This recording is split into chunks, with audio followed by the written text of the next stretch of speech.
आदाब, नमस्कार, अस्सलाम वालेकुम नाज़रीन। पल पल न्यूज के न्यूज रूम से मैं हूं आपके साथ नदीम अकरम। बीते कुछ सालों में आजम खान के परिवार के साथ जिस तरीके की खुन्नस योगी सरकार निकालते हुए दिखाई दी है, इसकी तस्वीरें देश के सामने हैं। और देखते ही देखते बीते कुछ सालों में आजम खान के परिवार के ऊपर 124 मुकदमे दर्ज कर दिए जाते हैं।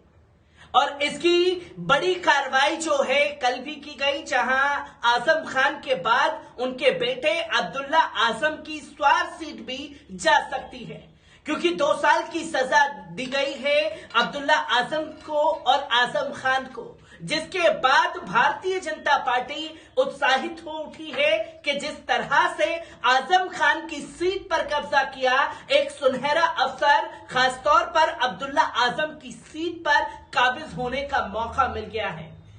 पर किस तरीके की तस्वीरें लगातार सामने आ रही हैं, एक बार इस रिपोर्ट पर नजर डालते हैं। उत्तर प्रदेश विधानसभा के अधिकारियों ने साफ तौर पर कहा है कि वे समाजवादी पार्टी के वरिष्ठ नेता आजम खान और उनके बेटे अब्दुल्ला आजम को 15 साल पुराने मामले में 2 साल कैद की सजा सुनाने वाले मुरादाबाद अदालत के फैसले की प्रति का इंतजार कर रहे हैं, जिसके आधार पर स्वार सीट रिक्त घोषित करने के संबंध में निर्णय लिया जाएगा। उत्तर प्रदेश विधानसभा के एक वरिष्ठ अधिकारी ने कहा है कि फैसले के बारे में जानकारी मिलने के बाद अब्दुल्ला आजम को विधानसभा की सदस्यता से अयोग्य घोषित किया जाएगा। वो पिता आजम खान की श्रेणी में शामिल हो जाएंगे, जिन्हें अक्टूबर 2022 में भी अयोग्य घोषित कर दिया गया था। जनप्रतिनिधित्व अधिनियम कहता है कि 2 साल या उससे अधिक की सजा पाने वाले किसी भी व्यक्ति को ऐसी सजा की तारीख से अयोग्य घोषित कर दिया जाएगा और जेल में समय बिताने के बाद 6 साल के लिए अयोग्यता बरकरार रहेगी। कानून के जानकारों के मुताबिक पिता पुत्र की जोड़ी के पास हाईकोर्ट में अपील करने के लिए 60 दिनों का समय होगा। मुरादाबाद की एक विशेष अदालत ने सोमवार को 15 साल पुराने मामले में सपा महासचिव आजम खान और उनके पुत्र अब्दुल्ला आजम को 2 साल की सजा सुनाई थी। हालांकि बचाव पक्ष के अधिवक्ता शहनवाज हुसैन ने बताया कि अदालत में जमानत की अर्जी लगाई गई थी, जिसे स्वीकार करते हुए अदालत ने आजम खान और अब्दुल्ला आजम को जमानत दे दी थी। उत्तर प्रदेश की इलाहाबाद हाईकोर्ट ने सपा नेता आजम खान की ओर से दाखिल केस स्थानांतरित अर्जी पर सुनवाई करते हुए शिकायतकर्ता से जवाब तलब किया था। कोर्ट ने शिकायतकर्ता को अगली सुनवाई पर जवाब दाखिल करने को कहा है। ये आदेश न्यायमूर्ति दिनेश कुमार सिंह ने आजम खान और 2 अन्य की ओर से दाखिल याचिका पर सुनवाई करते हुए दिया है। आजम खान ने अपने 6 केसों की सुनवाई रामपुर की बजाय दूसरे जिलों की कोर्ट में किए जाने की मांग की थी। बता दें कि आजम खान को भड़काऊ भाषण मामले में 3 साल की सजा होने के बाद उनकी विधानसभा सदस्यता रद्द कर दी गई थी। इसके बाद रामपुर में हुए चुनाव में बीजेपी ने जीत हासिल कर ली।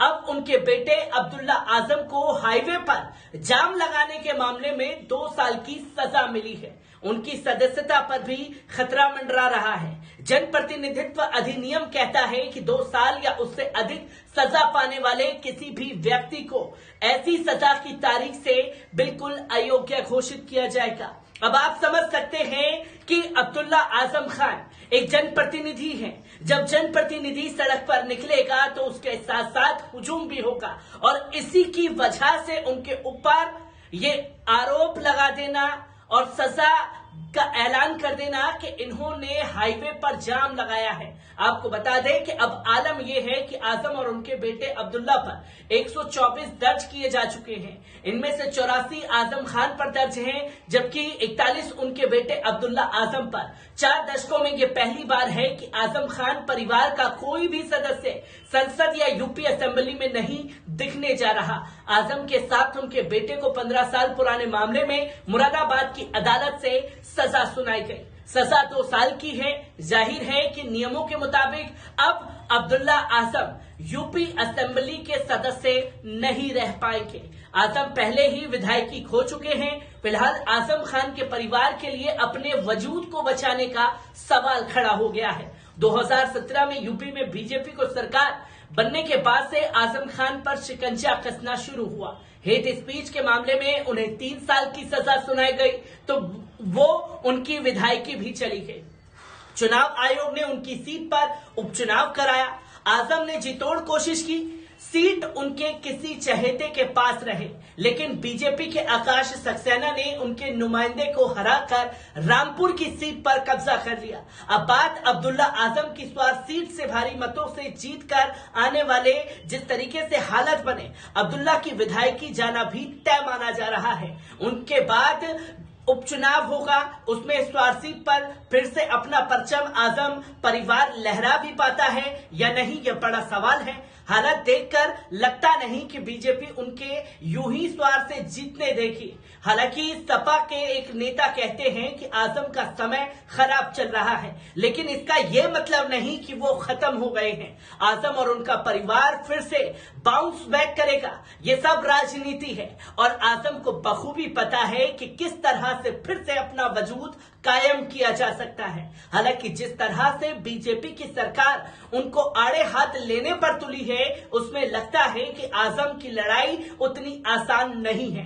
योगी सरकार ने आजम के परिवार के किसी भी सदस्य को नहीं छोड़ा है। उनकी पत्नी तंजीम फातिमा को भी जेल की हवा खानी पड़ गई थी। मोहम्मद अली जौहर वीवी पर पहले से ही संकट के बादल मंडरा रहे हैं, अपने भी साथ छेड़ने के पीछे हैं। उनके खासम खास फसाहत अली खान जैसे लोग भी उनका दामन छोड़ते जा रहे हैं। 27 महीने तक लगातार जेल में रहने से आजम खान का दबदबा रामपुर में कम हुआ।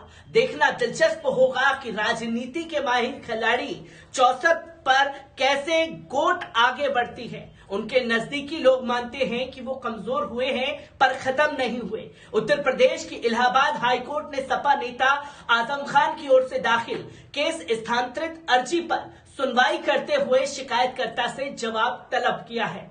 कोर्ट ने शिकायतकर्ता को अगली सुनवाई पर जवाब दाखिल करने को कहा है।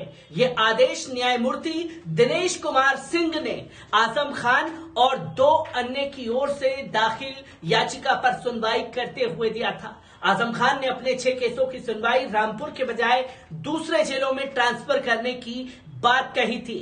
अब सवाल ये खड़ा हो जाता है कि आखिरकार किस तरीके से आजम खान के परिवार को बार बार टारगेट करती हुई योगी सरकार नजर आ रही है और असमंजस का सवाल बना हुआ है कि ऐसे वजूद में भी आजम खान के किले को फतह करने की लगातार कोशिश हो रही है। हालांकि रामपुर पर कामयाबी हासिल जरूर हुई है, पर किस तरीके से रामपुर में चुनाव जीता गया है बीजेपी द्वारा, इसकी तस्वीरें भी देश के सामने हैं और अब उनके बेटे की सीट पर भी खतरा मंडराता हुआ दिखाई दे रहा है। कैसे आजम खान अपने वजूद को कायम रख पाएंगे और कैसे अपने परिवार को बचा पाएंगे, इसमें समाजवादी पार्टी का कितना बड़ा किरदार होने वाला है, ये भी सब सवालों के घेरे में है। मैं हर एक सवाल को आजम खान से जुड़े आप लोगों के साथ साझा करता रहूंगा। दीजिए इजाजत, शुक्रिया।